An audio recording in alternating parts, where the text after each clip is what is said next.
Yo, what's good, man? It's your boy O.N.E once again bringing you 60 seconds of substance. Hey, today we're coming out of the book of Hebrews, chapter 2, verses 16 through 18, talking about bringing many sons to glory. For indeed, he does not give aid to angels, but he does give aid to the seed of Abraham.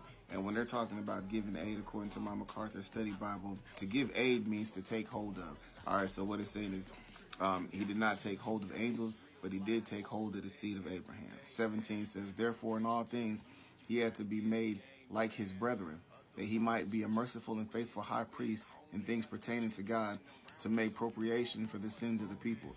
For in that he himself has suffered, being tempted, he is able to aid those who are tempted. And so we all know that God took his word and he made his word flesh, and he did that through his son, Christ Jesus. But when Christ was made flesh, he understood that Christ couldn't just be made any flesh, right? And that's why verse 17 says, therefore in all things he had to be made like his brethren. And so his brethren were the Hebrews, and that's why he had to come through the line of Judah, which was stemming from the seed of Abraham. And he did that in order that he might be faithful and merciful as a high priest in things pertaining to God, that he might make propitiation for the sins of the people. And that word propitiation means to satisfy the sins of the people.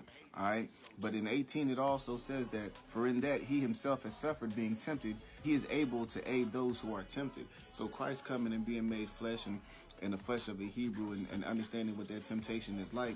This is why 1 Corinthians 10, chapter 13 says, no temptation has overtaken you except such as is common to man, but God is faithful, who will not allow you to be tempted beyond what you are able, but with temptation will also make a way of escape, that you may be able to bear it. And that's because he came and he had to go through it, and he did the same thing. We all know that Christ was made flesh, but now it's also important to know that Christ was made a seed of Abraham. That's your 60 seconds of substance. And remember, God is inspirational substance.